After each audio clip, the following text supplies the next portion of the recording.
Good Thursday afternoon. Welcome to the I Love CVille Show. My name is Jerry Miller. It's good to be with you. We're live in Charlottesville, the Commonwealth, the country, and the world on the I Love CVille Network. Great program lined up for you. Lee Elberson, our guest in about 22 minutes on the program. Lee is a chief executive officer at a small business, Clayborne Education. He is the chairman of the Community Investment Collaborative, kind of just like a wealth and resource of knowledge and funding and sounding board and just intelligence here in the Central Virginia community. He's the chairman of that organization. He also has another business he works, he's an owner of. So he's a serial entrepreneur. He's a mental giant. I'm going to give you some props, Lee, and a good friend of the program. He's going to join us in about 20 minutes. We're just going to talk life. Two guys at a bar. You guys will be kind of like eavesdropping on the conversation as we talk University of Virginia, Charlottesville, Virginia, small business, life, survival, an animalistic world we live in, and we're just trying to make it to the next meal in this jungle. This show is brought to you by a number of clients, two of our favorites, Interstate Pest and Service Companies and Scott Wagner Chiropractic and Sports Medicine, two small businesses that are hiring, two small businesses that are committed to healthy standards, and two small businesses that are undoubtedly focused on making Charlottesville and Central Virginia a better place for all of us. Interstate Pest and Service Companies, 4 generations of family, and Scott Wagner Chiropractic and Sports Medicine, where physical therapy, sports medicine, and chiropractic care are changing people's lives. Let's run headlines. The first headline, I think, is monumental and an indication that the Federal Reserve is undoubtedly backstopping the economy.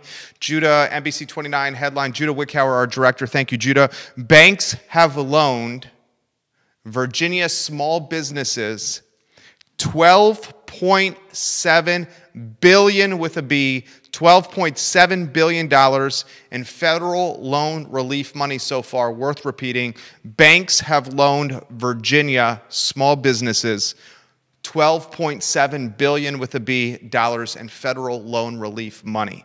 That's a huge amount of money, an amount of money that, let's be frank, in a conversation like this, it's even hard to understand what $12.7 billion looks like. It's a headline that shows the Federal Reserve is backstopping the economy and essentially giving a bridge loan for small businesses everywhere, not just the Commonwealth, to get from one side of the ocean across this tumultuous sea of uncertainty, of destruction, of despair and depression, and the Federal Reserve is creating a bridge over this sea of tumultuous destruction, despair, and uncertainty, and helping and hoping that the runway of the bridge is long enough to get on the other side of the ocean.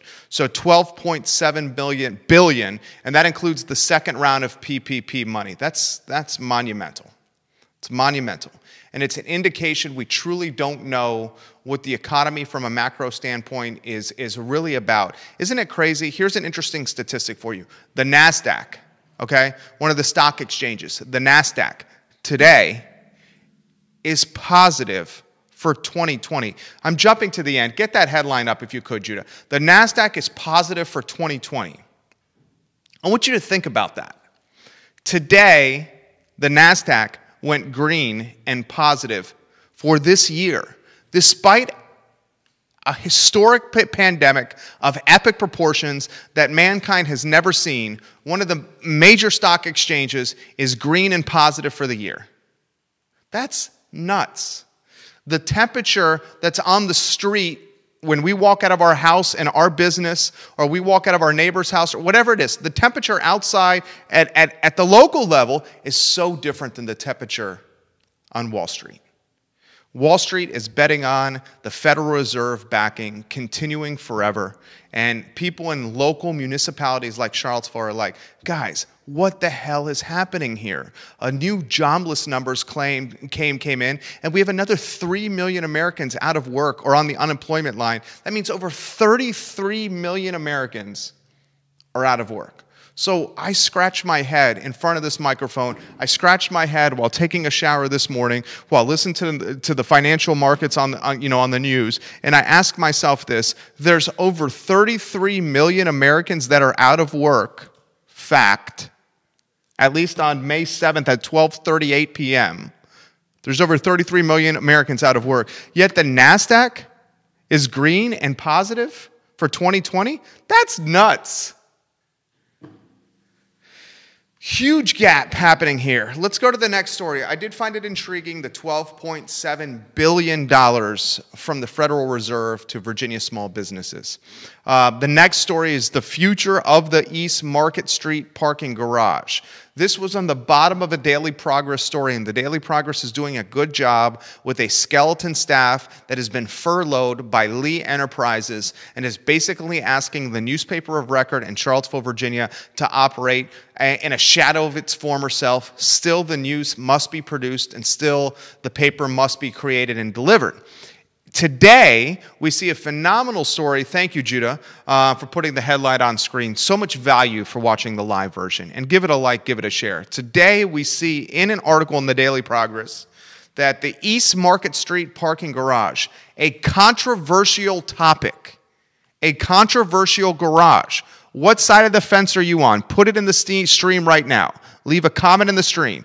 Do you think we should be building a $10, $12 million, $13 million parking garage right now where Lucky 7 and Guadalajara are? Put your thoughts in the stream in the comment section. I'll relay them on air. Matthew Gillikin, good friend of the program, has some perspective he would like me to share, and I'm going to do that here shortly. So here's the nitty-gritty, and I'm just going to give you the Cliff Notes version. Thank you, Judah. Here's the Cliff Notes version. These are the screenshots, Judah? Okay, screenshots are on screen. Here's the nitty-gritty. Okay, the city of Charlottesville has a promise with Albemarle County, and the city of Charlottesville basically said this: let's keep the courts in downtown Charlottesville, Albemarle County. Let's not move the courts from downtown Charlottesville, despite the fact that you want to leverage the court systems and move them to the county of Albemarle to create an economic ecosystem, maybe on 29 North. We understand that there could be some value there for you to move the courts to Albemarle County. You have leverage because you're bluffing, or maybe you're serious about moving the courts from downtown Charlottesville to 29 North to rehabilitate or recover or to huff some life into that 29 North ecosystem, that 29 North corridor that's frankly not great right now. So the city of Charlottesville says, and the city councilors say, and City Hall say, don't move the courts. Keep them here in downtown Charlottesville, right by BB&T, right there in Court Square, despite it not being in the county. And in return, we'll build you a parking garage. We're going to build you a parking garage, and we'll give you a deadline when that parking garage is going to be built. Well, guess what? Here's a crazy situation that's happened. When the deal was made, the economy was great. When the deal was made, we had a budget that was increasing with reserves and a budget for the city of Charlottesville and Albemarle County that was strong. Teachers were getting paid. Firemen were getting paid. Policemen were getting paid. City workers were getting paid. Roads were getting built. Schools were getting improved. The economy was humming along. Now it's a completely different marketplace and ecosystem, and we need money. We're at an $8 million deficit at best for the city budget. So a lot of people that opposed the garage being built in the first place are now saying, HE double hockey sticks, you can't build the garage now. It was a bad plan in the first place because you're basically building a $12 million structure, whatever the number is, to house cars. And it's certainly an even worse plan now that we have a pandemic of epic proportions on our hands. And now you have Albemarle County scratching its head. You have Albemarle County's Board of Supervisors scratching their head. You have Albemarle County residents scratching their head. You have Albemarle County staff scratching their head, and you said, oh my gosh. Do you see what is happening? The city of Charlottesville is about to break another promise with Albemarle County, and it's got a list that is a Santa Claus list long for a bunch of good children, that kind of long a list of history of breaking promises with Albemarle County. And you have 2 city councilors on the side of 1 picket fence, and Cena McGill and Michael Payne. And you have 3 city councilors on the other side of a picket fence, and Lloyd Snook and Heather Hill and Mayor Nakia Walker. And 3 verse 2 right now says parking garage goes as forward. But is someone going to play Red Rover, send Lloyd right over? Red Rover, send Mayor Walker right over? Or Councilor Hill right over to the other side? And this potential promise be nixed? The interesting tidbit to follow here is some dynamics that are here in the conversation. And here's some good dynamics. Lloyd Snook is an attorney. He's got skin in the game to keep the parking garage downtown. He understands the value of a downtown ecosystem and keeping the courts downtown. He's not going to hedge. He's not going to budge on whether or not courts are downtown or this parking structure is going to be built. That's 100% fact. Heather Hill and Mayor Walker were both part of the negotiations when the deal was structured with Albemarle County. So if either Councilor Hill or Mayor Walker go to the Payne and McGill side, then you have them clearly reneging on their promise of what they did with Albemarle County. Now, they'd be able to throw their hands in the air and say, it's a completely different marketplace. We have to change and pivot, but they're still reneging on their promise.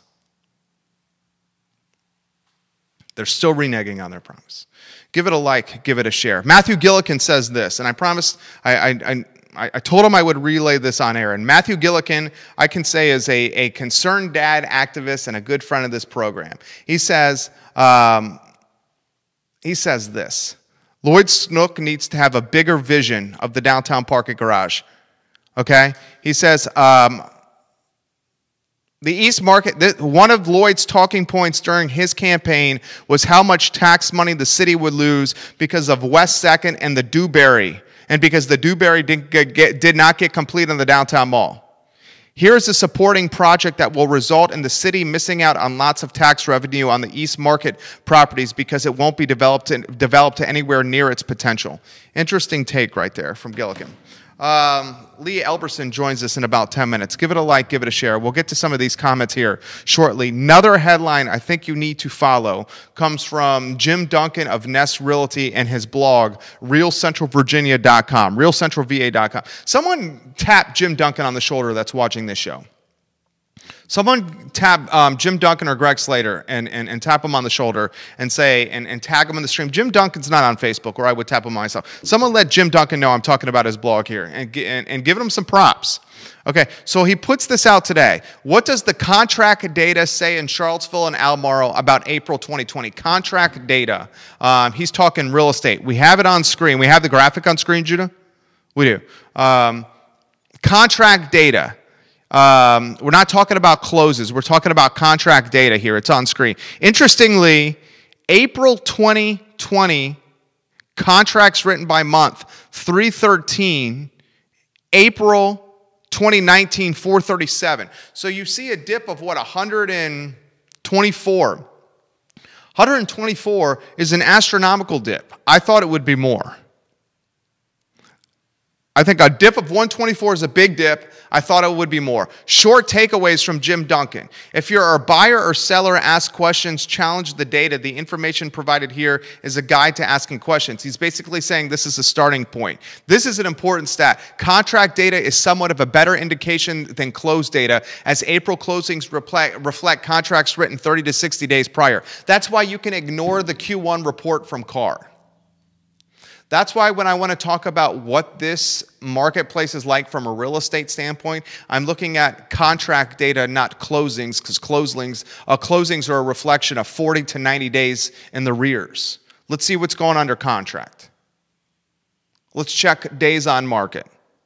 And let's check new inventory listed.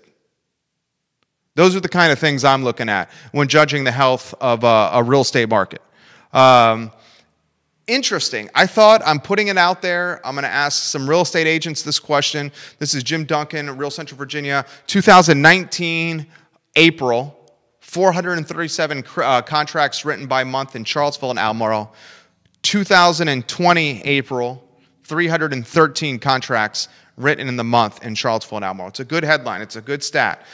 Next headline I want to talk about is something I want to get you thinking.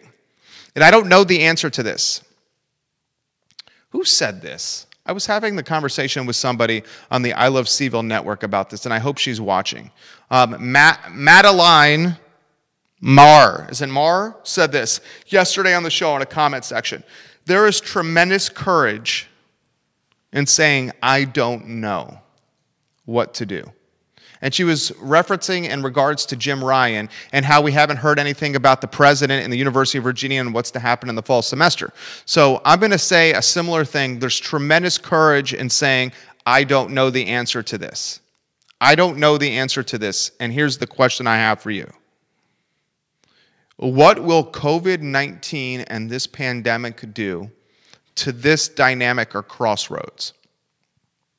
Are we, with human behavior, and as men and women, going to lose trust in public transportation like the Charlottesville Albemarle transit system, buses? Are we going to lose trust in jaunt? Are we going to lose trust in the trolley system because of cleanliness issues? Will we ask ourselves, I don't want to get on this cat bus in downtown Charlottesville to head to 29 North because I'm not sure if those seats and that railing are clean, and I'm not sure I want to ride the trolley from the Whiskey Jar to the Virginian or to Bank of America or to Scott Stadium because I'm not sure if I sit down the seats are going to be clean. And if we do think that way, is it going to drive human behavior to purchase automobiles and trucks and cars? Because we can control that environment much more so than a bus or a trolley. So if we say as humans, I'm concerned about how clean this bus is or how clean this trolley is or how clean that Uber ride is, instead, I'm going to buy a used car or I'm going to buy a new truck from Colonial. I'm going to buy a used car from Harding's on High Street. I'm going to buy a new truck from Malloy. I'm going to buy a new Benz from Brown's. Okay, you see what I'm saying? Is COVID-19 going to push us as men and women to be fearful of public transportation, resulting in us driving and creating and buying cars used or new? And if that is the case, do we need a parking garage perhaps on East Market Street? Prior to COVID-19, we were in this world that was less dependent on cars. We were in this mindset that was going, I want to get rid of my vehicle, and I want to walk or run or ride my bike or take a Lime or a Bird or get the trolley or the bus or a shared Uber to work. My brother and his family cut down to one car. They have 2 kids. Now, 60 days later, it's a completely different world. What's it going to do for public transportation? Charlottesville Albemarle Transit was already hurting. Do you think it's doing better now? Next headline, Judah. And Lee Elberson, our guest, in about 6 minutes, Lee. University of Virginia named a new dean of the McIntyre School of Commerce. Congratulations. We have this on screen. Nicole Jenkins named the next dean of the McIntyre School of Commerce. She's currently the vice dean of the Gatton College of Business and Economics at the University of Kentucky.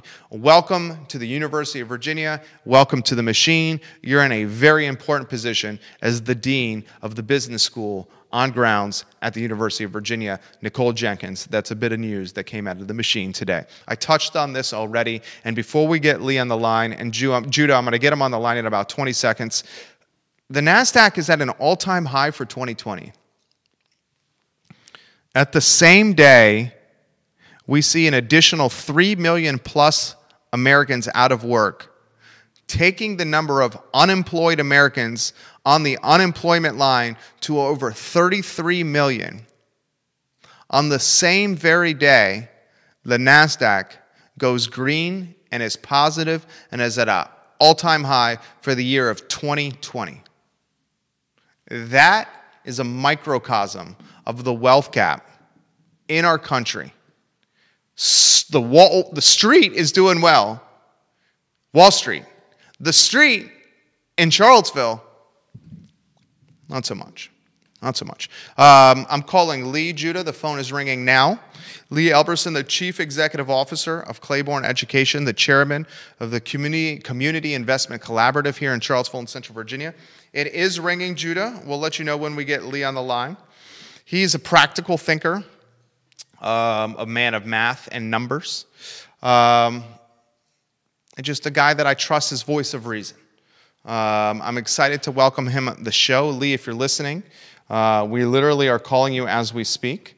He had joined us on the program, I think it was last week, gave us a t-shirt to wear, and once we wore his t-shirt, we felt good. And if you have t-shirts you want us to wear, just send them our way, and we'll put them on screen. I'm excited. I'm excited to welcome him to the show. I'm excited to talk about some of these headlines with him. It is ringing. If you're watching right now, we want to get you on there, Lee, and let's see what is on your mind, and we'll get you some perspective from you. I'm really intrigued by and we have him on the line now, Judah. We'll go to him here shortly. I'm really intrigued by some of these comments that are coming in about the parking garage, because it's a hot button issue. Before we do, we have him on the line. Lee, you are live for Charlottesville and Central Virginia. First, thank you, my friend, for joining us on the program. And I want to take a moment and ask you, what is new with your life? Well, as you know, I spend my time, my work time budgeting between, education and small business development. But I've been trying to spend more time engaging with my friends and family. And, I've actually found that I'm connecting more. And we've talked about this before. It's actually an opportunity to say, hey, look, let's just put this on the calendar. We're going to do a Zoom call every week. Whereas before, you sort of just meet ad hoc, and sometimes you meet with your friends once a month or so. So that's been nice. I've also, to your credit, I've been watching a lot of I Love CVille episodes, and I realized our community is so interconnected. There's just so many people that I didn't realize I was connected to and what they did. And so that's been very helpful. And so I think at least the last couple weeks, I've been looking at how are we planning to move forward, whereas a month ago it was, so everything's spiraling out of control. How do we not crash? Let me throw this to you. Here's an interesting topic, and I led the show with this. $12.7 billion allocated, Lee, by the Federal Reserve to Virginia small businesses. $12.7 billion. Okay, that's through the 2 rounds of the PPP program. To put that in perspective, the UVA endowment is $9 billion. So we're talking almost $4 billion more in a less than 30-day period allocated to from the Federal Reserve just to small businesses in Virginia. Yeah, I mean, I think that's a great way to put it in perspective. But as big as UVA is, I think maybe the perspective just shows you how small UVA is in terms of the entire state, right? Like, we're hypersensitive to it here in Charlottesville, but you're trying to support as many of the businesses as you can in Virginia, because most of them have been heavily affected. There's very few businesses who have not had to pivot in some way. So I think that just shows the magnitude of the support going out to small businesses. And that's still just a drop in the bucket, right? There's another round coming, and it still won't be enough. That's a good take. I'm going to throw this to you. Is that not an indication that the Federal Reserve is backing the economy, even here, Virginia, Charlottesville, that we're in this kind of purgatory period? We're not sure what truly is happening. I mean, you got Wall Street essentially betting that the Federal Reserve backing is not going to stop. And that's why you see NASDAQ in the green here for 2020. They're basically saying this plug is not going to go away. The water is not going to go into the drain of the bathtub. The water's going to stay here because of this plug that's the Federal Reserve here. This is the question I have for you. When are we truly going to know the temperature out there on the street? I mean, from what I'm hearing with my clients, maybe from the ones that you're mentoring, it's a completely different temperature than what we're seeing on CNBC, what we're seeing, online. Yeah, absolutely. I think when, the smaller the business you go, the more hypersensitive you are to their unique problems. When you look at mainstream media, they're looking at, well, what's going to happen in terms of a recession? Recessions tend to have this delayed effect, right? We won't feel this for months or maybe even a year. And I mean, I think some of the danger I would think of, I've been doing a lot of reading on like what happens with hyperinflation, like what happens when the value of the dollar starts to deflate, and like what are the measures that you're in a period of hyperinflation. And we probably won't be looking at those markers for months or a year. But I do think there's there's obviously a danger. How much cash can you continue to just print and put into place until there's no meaning to the cash right anymore. And then it just makes the cash worthless, and then at that point the people that are sitting on the Donald Duck and the Scrooge McDuck bags of gold are going to be the ones that then are in a good spot. Lee Elberson, our guest, I'm going to throw this question to you. What's the mentoring you're giving to the people that are coming to you? We talked about this last week. How about how the market has changed with Governor Ralph Northam saying we could potentially open with phase 1 next week? We have new news here. In limited capacity, we have gyms going on record saying they're opening next week. I have restaurants that are waiting to announce on the show that they're going to open for dine-in service next week. I mean, what are you thinking? I mean, you have a difficult balancing act here, right? In one hand, you have the health of the American people as it relates to like COVID-related illnesses, and on the other hand, you have the economy. And it's a very difficult balancing act. Like, I mean, the longer we quarantine, the farther and farther the economy is going to go down. And I think this is why these heat sensors of worrying about, well, how much can we keep supporting these businesses until they have to support themselves, right? I mean, I think in a perfect world, we would wait until we really see us on the other end of this curve. But some businesses just don't have that luxury. Even with PPP funding, even with being on unemployment, there's just not enough support out there, and they have to open. And so a big part of what is happening in Project Rebound, which I'm sure you're aware of. Nice segue. That was a pro segue right there. I'm impressed, Lee.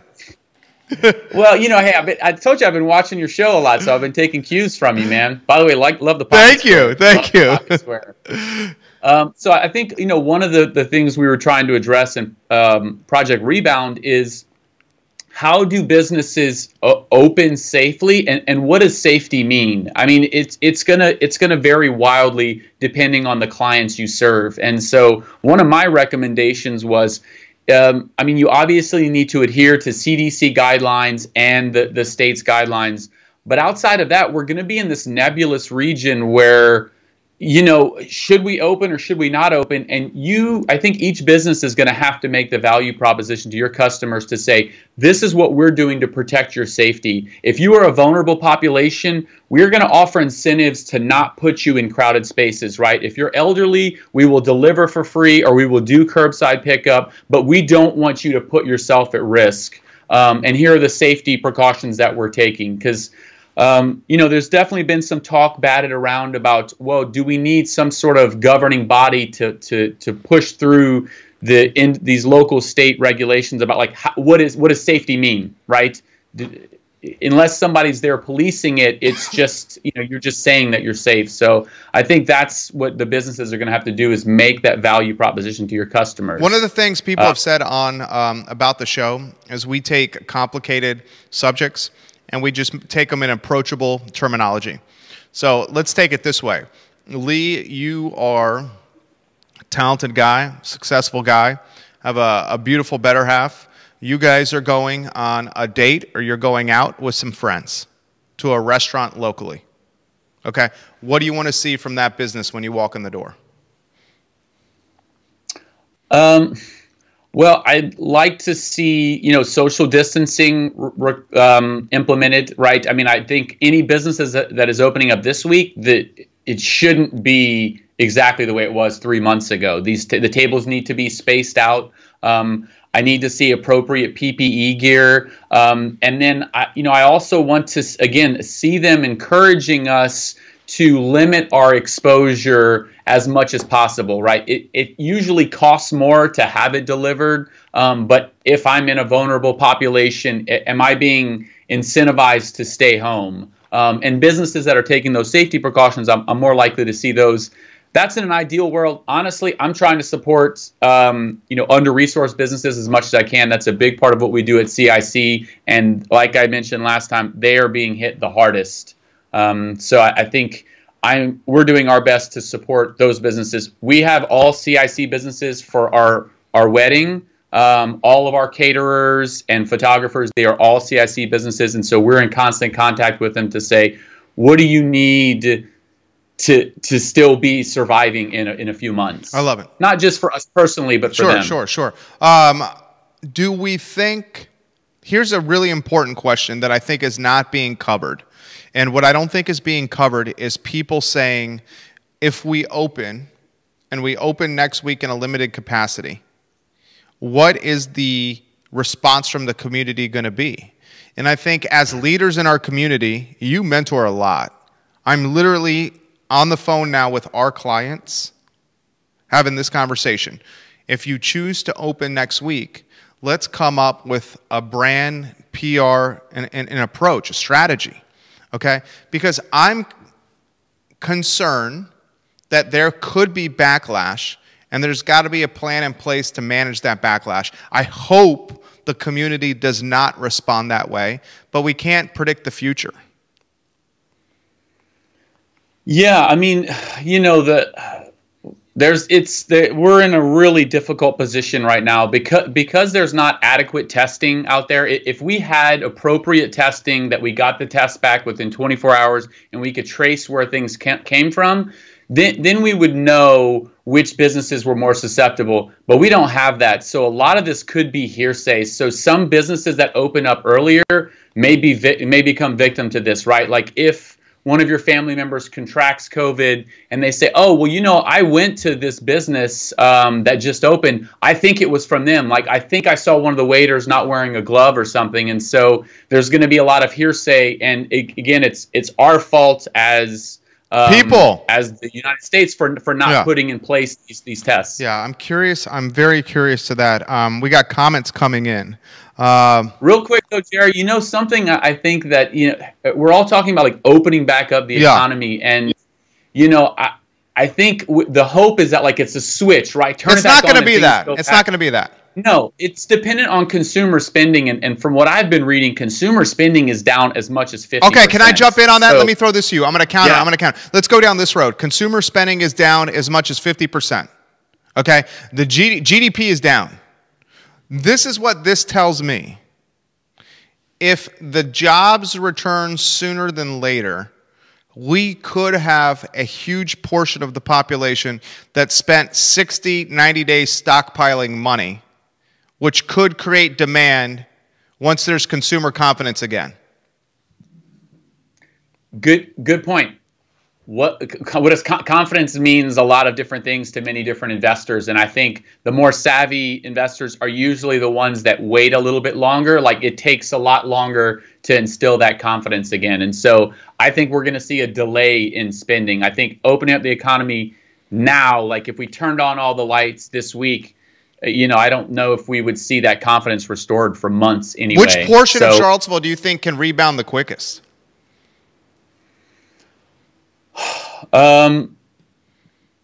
Well, I think probably the businesses that are serving the felt need of the community right now, which is to engage and get out in some ways. So I do think that there is, like, even restaurants doing takeout, like you're getting out of the house, you're getting in your car, you're going with your fiance to the takeout place, or you're going to dine in. That's going to make you feel like you're part of society again, because we're all trapped in front of a screen, 10, 12, 15 hours a day. And so I think we're all yearning for that engagement, even if it's only seeing another person 20 feet away. So I think the businesses that can serve that need have the best ability to start to recover quicker. Now, they're probably operating at a lot lower volume, right? Like a restaurant reopening right now, they're probably looking at 20% maybe. Volume, right? And then maybe in a couple months it's 40%. So it's going to be maybe a slow start. I'm going to throw this to you without saying any names. I was in a meeting yesterday of 8 to 10 people, all social distancing. Okay, literally standing 6 feet apart outside of, actually the exact number was 7. Six of us had masks, 1 did not. We're talking about the future of the downtown mall. And these are the people that own a lot of the real estate downtown that were in the meeting. In fact, it was all real estate owners. The projection is 15 to 20% of occupancy downtown goes away. 15 to 20% is a huge amount. You're a thought leader in this community, Lee Elberson, chairman of the CIC, CEO, Clayborne Education. What do you do with downtown? Gosh, that's one out of 5 businesses potentially not open. Yeah, and I don't know what are the upper bounds on that. Could it be even higher? Right. So these are the guys that are essentially hedging and saying, "Oh my gosh, we own this stuff. What's going to happen to it?" Yeah, I mean, well, I guess that's part of what we're trying to do in Project Rebound is doing what you said and how do you instill consumer confidence that some businesses are safe to go out, and how do we know it's safe, right? Like we're all taking guesses here, right? We don't know exactly what safety means. As long as we're within CDC guidelines, sure, that's safe, but we need to make a really strong value proposition to Charlottesville community to, buy local has always been a mentality, but it's stronger than ever. If there's any way you can not order from Amazon and buy within Charlottesville, go within Charlottesville, we need to keep this money here. Otherwise, we're going to see effects that are going to last years. This is decades. I agree with you. The interesting comment coming in for us, Jerry. This is a DM came in. Jerry, I enjoyed your take yesterday about Federal Realty and the Barracks Road Shopping Association. I am one of the owners in Barracks Road. Please don't use my name on the show. Please ask your guest about your take on the association and Federal Realty and what he thinks about it. We'd like to hear it. So you have some business owners in Barracks Road Shopping Center watching the program now. My take was this, that Federal Realty, this publicly traded company, owns Barracks Road Shopping Center. And Federal Realty, the publicly traded company, first has responsibilities to its stockholders. The scuttlebutt we're hearing down the street is a very short leash with rent forgiveness, meaning Federal Realty says we're responsible to shareholders. We can't give you too big of a break.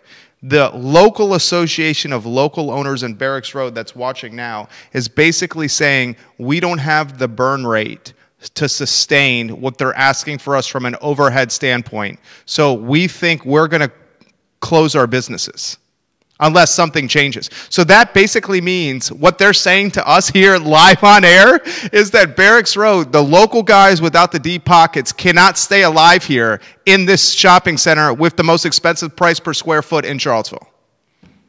Yeah, I think this is I'll be honest, the realty in Charlottesville is a little outside of my expertise, but I think you had a friend and colleague of mine on, Alex Erpy, and he had a really great sentiment about being compassionate about everyone's perspective and what their background is. And, I'm hyper-focused on, we got to help the small businesses, under-resourced community. But just because you're a big business doesn't mean that, you're always raking in millions of dollars. And I think Mark Cuban had a really interesting perspective of, there are some businesses that would not qualify for PPP.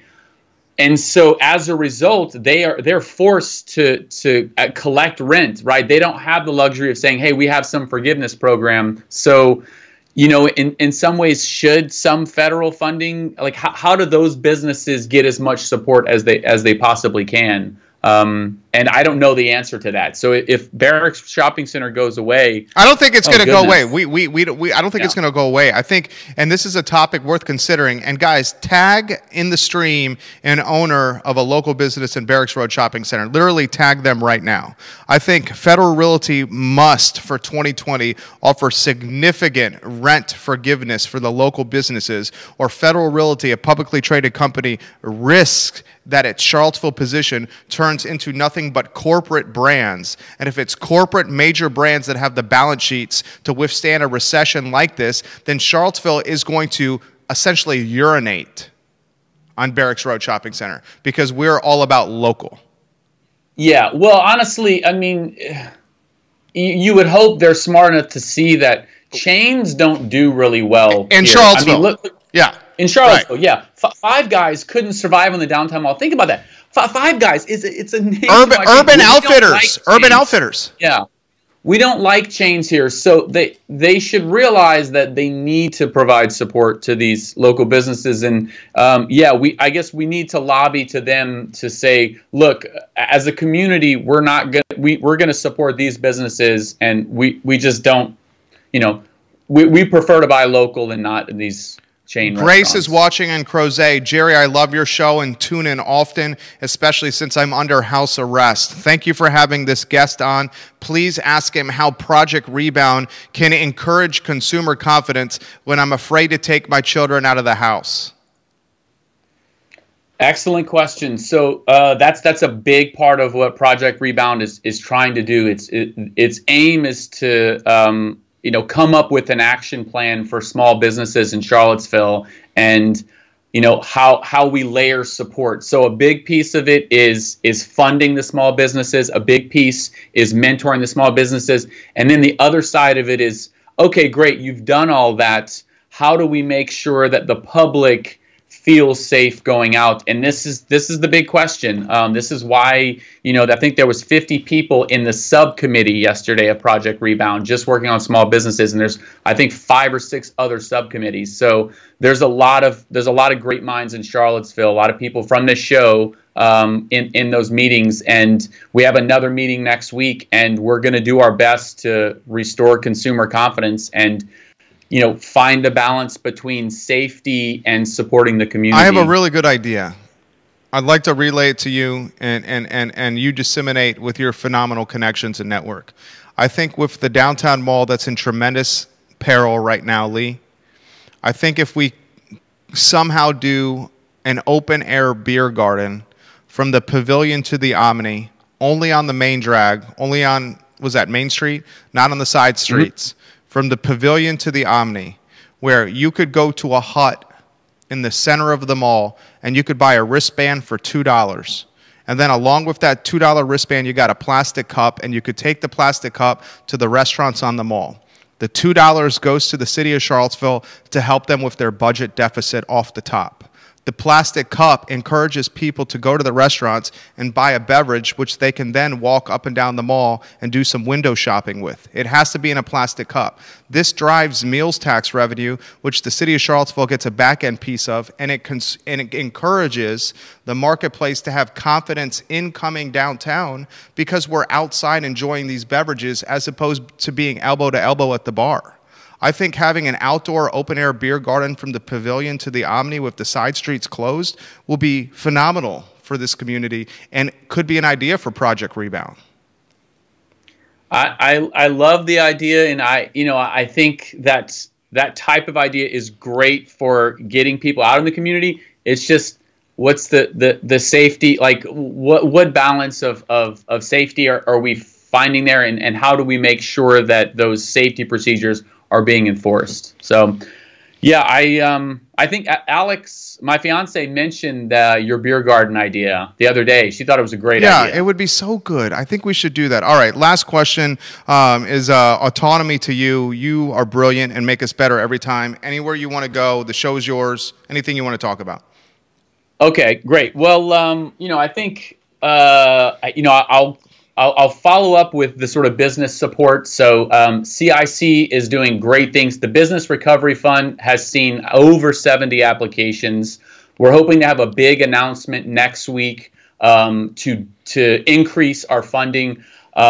This is exactly what the community needs. You know, it's not a first come, first serve program. It's equitable, low overhead. There's no closing costs. And quick turnaround time. So we're deploying funds directly into businesses. We can always use more funding. So if there's any foundations out there, big donors, CIC is deploying business recovery funds. So that's obviously great. We're trying to expand our geographic reach. The Fluvanna Board of Supervisors last night authorized $35,000 to be deployed in recovery funds for Fluvanna, which is great, and I think more communities can do that. In terms of mentoring, SBDC has a new director, Rebecca Haydock. I got a chance to chat with her twice yesterday. She's got some amazing new initiatives to reach small businesses. So that's, I think that's what's happening at the forefront of, small business mentoring and funding. The other piece of it is the education piece. There's kids in our community that, there's a lot of concern right now about high school juniors. They are feeling the most stress. Like, what is happening with colleges? Last time you and I chatted, I put, UVA reopening at 10%. I'll be honest, I'm sort of wavering on that. I think that's probably closer to 50-50 right now. He's getting pressured. Ryan is getting pressured. I mean, Radford, VCU, it's opening all over us. He's getting pressured. But I think it's how they're going to open, right? Do they stagger? Do they only go in for 2 days? Is it mixture? So well, what's going to happen? What's your prediction? I think that they're going to stagger. I don't think they're going to open in the fall with 100% of their students. I think they will probably stagger them. Maybe students will have 1 day a week in class and 2 days virtual or something along that lines. And so that way they're trying to space the students out as much as possible, because that's a big part of the college process is, the teachers, they're great. UVA's got great instructors. A big piece of college is the peer learning, right? You run into people, you meet friends, you maybe meet your fiance, right? Like, it's that peer learning piece that you just can't reproduce as well on Zoom. So anyway, to that end, we are having our own Facebook Live at Clayborne at 4 p.m. today. Jerry will post the link. We had some great feedback yesterday. I do the same thing as Jerry does on this show. I listen to the questions from people, and I pose it to our experts there, and we do our best to help relay that information. So I think that's a big piece. The other piece to me is what's going to happen with the public school and private school divide. They've got very different resources and strategies. Ooh, that's good. Give me a clip. Give me a clip. You get extended time, Lee Elberson. You always get extended time. Give me the 60-second cliff notes on that topic. That's a hot topic. It's a really hot topic because private schools, especially small private schools, are super nimble. They pivoted very well, and they were able to finish this school year strong.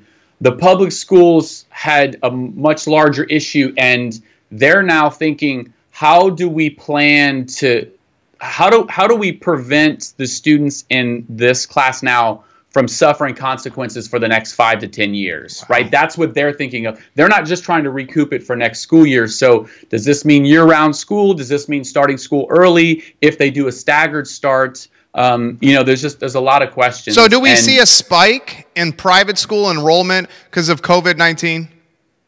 I think the value proposition of especially small private schools has never been higher. All the headmasters I've talked to, they pivoted so quickly, and they had very little loss in their academic settings. So I think the value proposition is strong, but it's a financial resources, right? Like, if you worked at UVA and you got laid off or furloughed, like, can you afford it? So this goes back to what we were talking about. I love talking with you. You are a smart guy. It goes back to what we were talking about. The NASDAQ at its highest it's ever been in 2020. On the same day, another 3 million Americans filed for unemployment, bringing the total to over 33 million. A microcosm of the wealth gap being larger than it's ever been. And here we get valuable intelligence from you that the value proposition of small, nimble private schools that have a high tuition is never higher than ever. And the value proposition of public schools that are bureaucratic and archaic because of their size is probably at an all-time low. Yeah, and I'll be honest, I don't want to harp on public schools. They just have they have a harder problem, right? Their socioeconomic spectrum is as wide as it can be. There's extremely affluent families in public schools, and there's very socially disadvantaged individuals in the school, and so it's really hard to deploy resources when your spectrum is that great. And so they have a nearly impossible problem to solve. And so there needs to be task force and I'm sure the public schools, they are doing that. There's a lot of school board meetings discussing this. And so I, again, I'm always worried about the under-resourced population. I think I mentioned this last time. We are in the process of starting our own nonprofit, the Better Future Foundation, which acts to serve under-resourced students who thought or were thinking about going to college. You know, a lot of our students that we're currently serving don't even have an internet connection. So how do you do virtual tours and start the application process if you don't have an internet connection? So those are the problems that we're trying to solve. Give Lee Elberson a like right now. Punch the like button multiple times. Dude, you filled 28 minutes. You are awesome at this. Thank you for coming on the show. Always happy to do it, Jerry, man. I really appreciate it. And thanks for all of your help and all the entrepreneurs that you're interviewing on the show. I love watching your show. Thank you, man. You have a good one, Lee. Thank you. Thank you. Lee, you rock. I appreciate you, Lee Elberson. He's good. He's good. So that's interesting tidbit right there.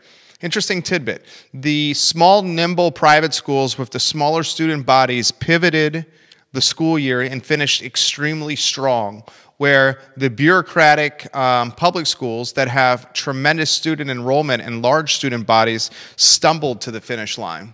And the value proposition, according to our guests, for the small, nimble private school, stronger than it's ever been. Interesting tidbit. You need the resources to attend, as he said. Barbara Lundgren. UVA says this. Barbara Lundgren, the wedding planner, says this. The University of Virginia should at least announce the need of no spectators at football games and stop holding the hotels hostages. We can then find some profit on other tourism. Barbara Lundgren, I agree so much. Let's dot the I's and cross the T's about this from yesterday's show. And tag Jim Ryan in on Jim Ryan's got a Facebook page. It's a Facebook kind of like business page, brand page. Tag Jim Ryan now and tag somebody from UVA, Board of Directors. Okay? She's so right. Tag Jim Ryan and UVA. Jim Ryan and UVA, look, man, you're losing valuable brand equity right now. I'm going to catch some heat for this, but I don't care. You're losing valuable brand equity right now by not making announcements of what your calendar or school year and your athletic department, et cetera, are going to do in a few short months. A wedding planner watching the program who relies on the wedding industry to feed her family, pay her mortgage, pay her rent, she makes the point, say there's no spectators at football games in the fall, so the hotels that have been reserved for spectators for fall football games can be refunded and re-released and open back up for bookings.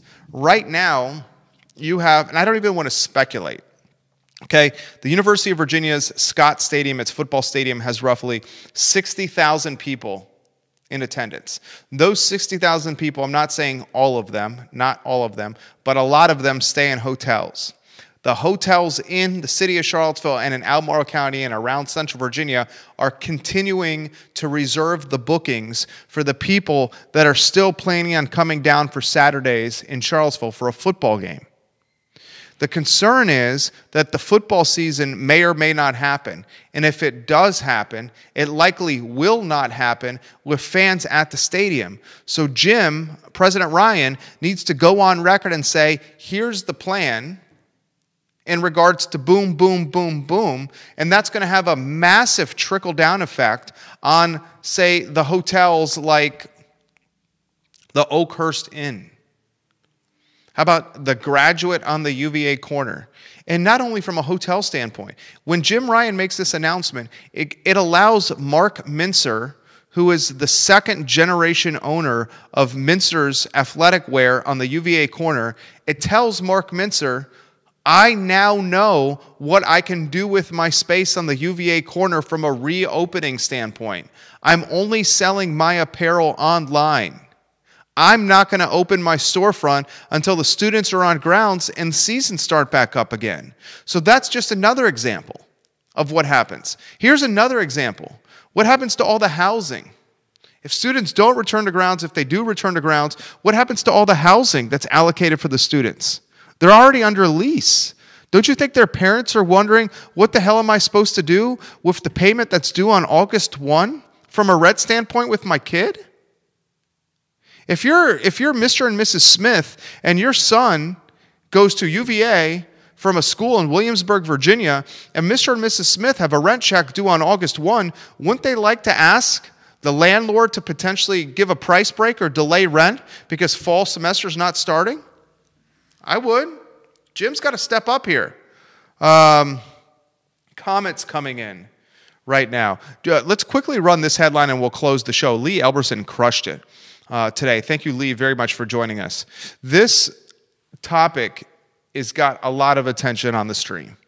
A lot of attention from the stream. Neil Williamson says this: the Charlottesville parking agreement always included a bailout clause, 300 spaces in the existing Market Street garage. Albemarle went in with their eyes open based on previous experience. I mean, the problem if Albemarle gets the 300 spots in the Market Street garage, Neil, if Albemarle gets it through that exit clause, the bailout exit, that is going to really put a hurting on the parking situation in downtown Charlottesville. And everybody that's watching this program, this is a hot topic in this community. People are torn on this. Put the parking screen headlines up. Flip through them all. Okay? People are torn on this. Do we have a parking problem or not? We may not have a parking problem, but we have a parking management problem. And when people come to downtown Charlottesville to visit me, and as a part of the DBAC, when I hear people talking at DBAC meetings, or I hear people that are in the community, they can't find spaces downtown. I understand they're easy spaces to find, and I have no difficulty finding them myself because I've been coming here 12 years and I know all the strategic spaces, but not everybody has that knowledge. If the bailout clause is put into play and Albemarle County gets the 300 spots in the Market Street garage, that's going to further put a pinch on parking downtown. I cannot imagine. I don't know if you guys agree or disagree with this. I cannot think of a more influential lobbying group in the city of Charlottesville than the Downtown Business Owners Association. And I cannot imagine that the DBAC is going to allow the city of Charlottesville to renege on its promise here. They're the ones driving the city in this garage. It's an interesting topic. All right, let's get out of here. Tomorrow's Friday. Good show lined up for Friday already. It's also Real Talk. Keith Smith, the Yes Team Realtors, has got a fabulous show called Real Talk. That's Tuesday and Friday mornings at 10:15. Tomorrow, he has Sally Hudson, our Virginia delegate, on the program, which is great. And we also have a custom home builder from Bramante Homes. And it's going to be a good program. I'm really excited for tomorrow's show. My name is Jerry Miller. This is the I Love CVille Show. We hope you learned something. Give it a like, give it a share, and tell your friends about it. We work hard on this. All we ask is for the like and a share and to tell your buddies about what we're doing here at the I Love CVille Show. Take care.